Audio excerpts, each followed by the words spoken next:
From Hollywood, it's time now for... Johnny Dollar.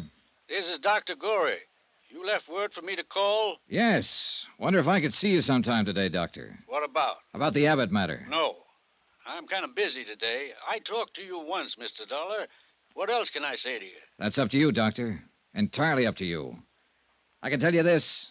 I have reason not to believe what you said before. Now, look here, young man. I have reason to believe that Duke Red wasn't destroyed exactly the way it was reported. I'm not going to listen to any tall tales about a horse. Then maybe you'll listen to one about a man. What? Thomas Warner, Duke Red's trainer, is missing. I've turned the matter over to the police. Oh. Yeah. How about it, Dr. Gorey? Do we talk? All right, Mr. Dollar.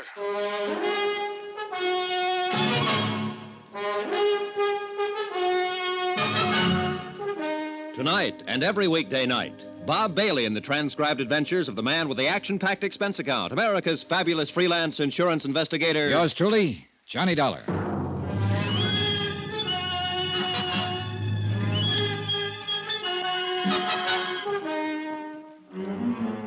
Expense account submitted by Special Investigator Johnny Dollar. Location, San Pietro, California.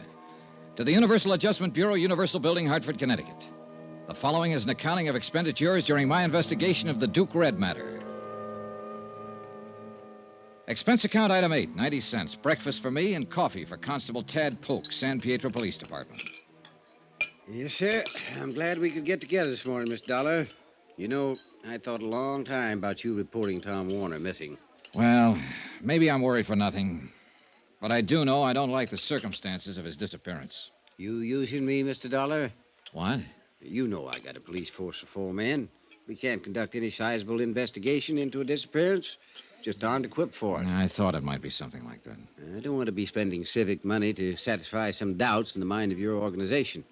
It's not my province, Mr. Dollar. Look, the man's missing. Nobody knows where he is. He didn't leave a trace. He did leave a month's pay behind him. He left after an argument with Abbott. Nobody saw him leave that farm, Constable. No one knows where he is now. Now, just hold on to your britches, boy. I didn't say I wouldn't do anything about it. Huh? I'm going out and have a talk with Ben Abbott, Mr. Dollar. I've known him for a long time. Think maybe I can find out something about this. We'll see what happens there first, then make some plans. That sounds fair enough, Constable. Where can I get in touch with you in case I have to? I'm going over to see Dr. Gorey this morning. After that, I'll be at my hotel. Fine. Dollar? Yeah? You think something might have happened to Tom Warner? Yeah, Constable. I sure do. Expense account item 9, $2.50. One long-distance phone call to Hartford. I explained the matter of Tom Warner and requested Niles Pearson to have a man in Baltimore start checking with Warner's parents there in the event some lead as to his whereabouts might turn up there. After that, I drove out to see Dr. Gorey, veterinarian. You know, you have a way of not being very nice on the telephone. What is it now, Mr. Dollar? I just talked to my home office in Hartford, Dr. Gorey. They aren't very happy with the way this case has been going. They're too bad about them in Hartford. How does it affect me? Well, they're just about at the point where they might close it and call me back home. All this fuss, and they're going to pay the claim? No, not at all. I don't mean they're going to pay at all. What? They can do one of two things. They can appeal to the Insurance Commission for a judgment.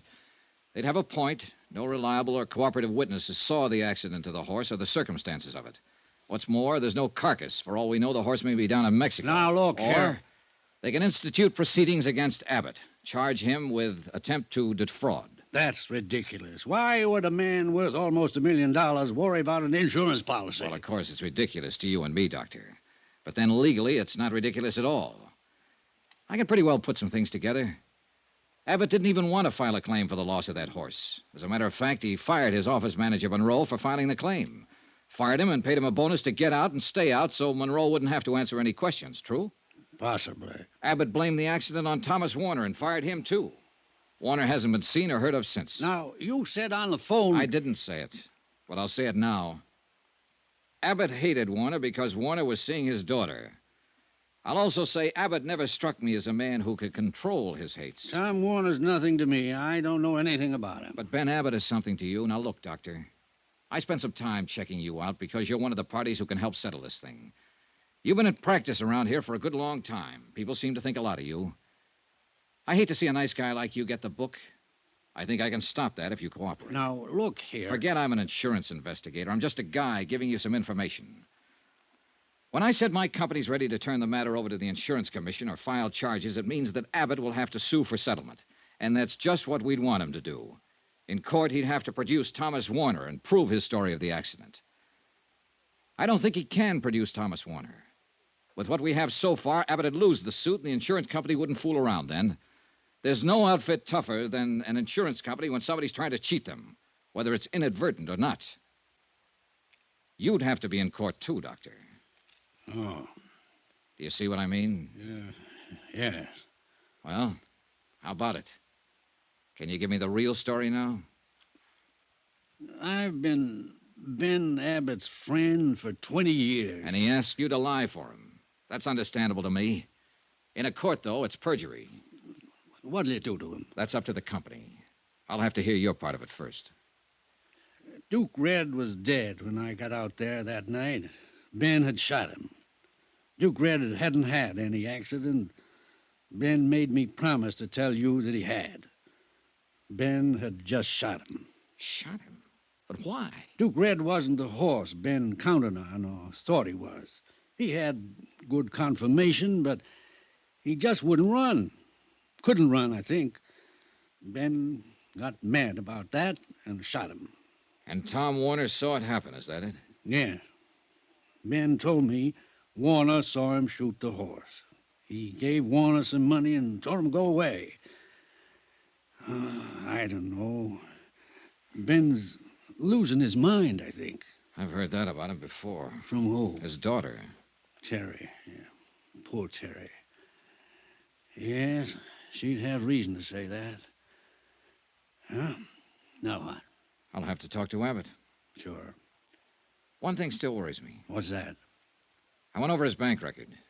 He paid out money to Monroe, but he didn't pay out anything to Thomas Warner. He told me that he did. Okay, then. I'll ask him about that, too.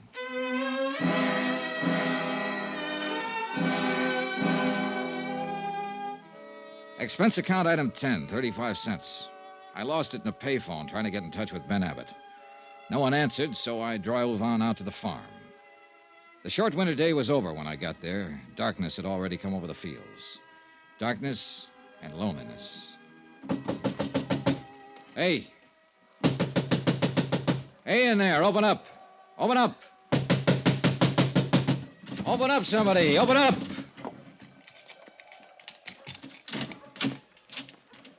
Mr. Dollar, sir. Good evening. Hello, Cully. Didn't you hear me?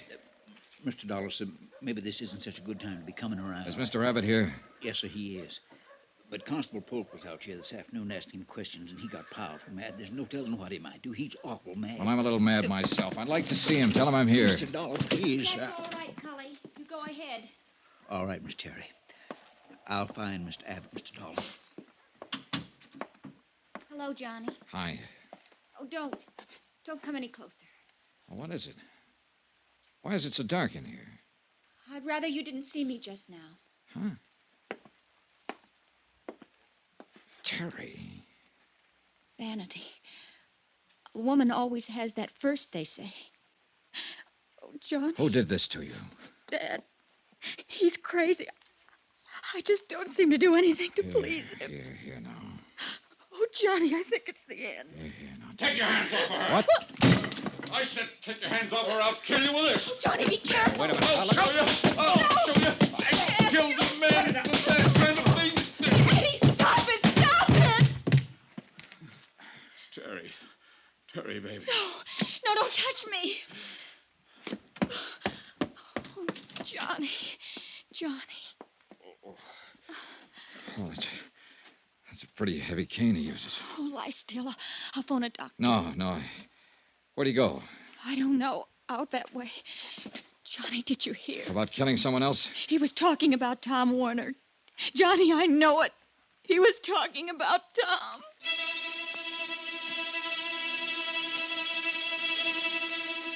I placed a call to Constable Polk's office, told him what happened. He said he'd start right away. After that, I took a look around the grounds. All the cars were still in the garages. Then I heard some sort of disturbance down by the stables.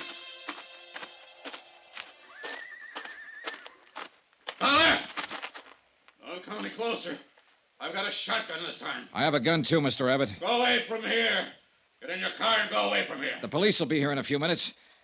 Look, this won't do you any good. Abbott, did you hear me? It'll be better for you if you're in the house ready to make a statement for them when they come. I know that Dr. Corey lied for you, Abbott. I know that you killed that horse deliberately. Abbott! I told you to get away from here. You said you'd kill someone. You were talking about Tom Warner, weren't you? You killed him because of Terry. Last warning. Go away. I won't go away. But you'd better throw that gun away and come on out here. I'm not afraid of you, the whole bunch of you. You're just being foolish, Abbott. Like you were the day you smashed up a new car because some little thing on it didn't work. The way you killed that valuable horse because you didn't like his running. The way you killed Tom Warner without reason. You're smashing your whole life now this way. Put down that gun and come out. Abbott! That's enough.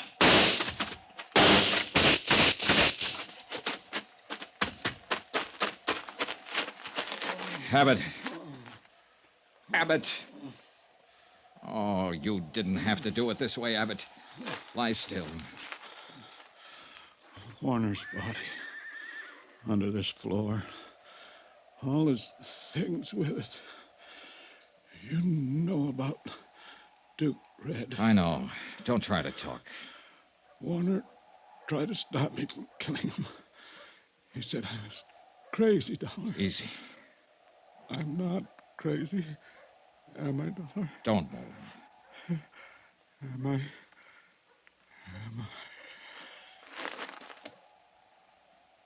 No. You're not crazy. Not anymore.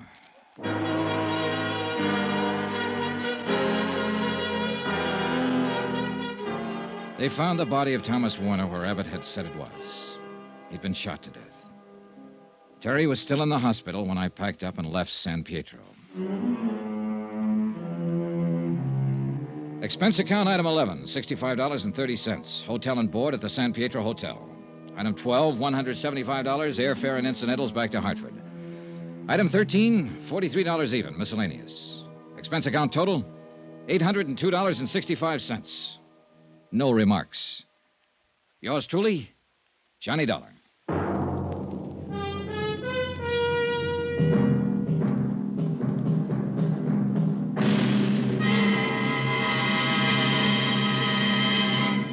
Remember, there'll be another intriguing story for you beginning next Monday night. Next week, the Flight 6 matter. A story involving a girl so beautiful that men were willing to kill for her. Join us, won't you? Yours truly, Johnny Dollar. Yours truly, Johnny Dollar, starring Bob Bailey, is transcribed in Hollywood. Written by John Dawson, it is produced and directed by Jack Johnstone. Heard in this week's cast were Barbara Fuller, Barbara Eiler, Herb Butterfield, John Stevenson, Parley Bear, Will Wright, Robert Bruce, and Forrest Lewis. Musical supervision by Amerigo Marino. Be sure to join us on Monday night, same time and station, for another exciting story of yours truly, Johnny Dollar. Roy Rowan speaking.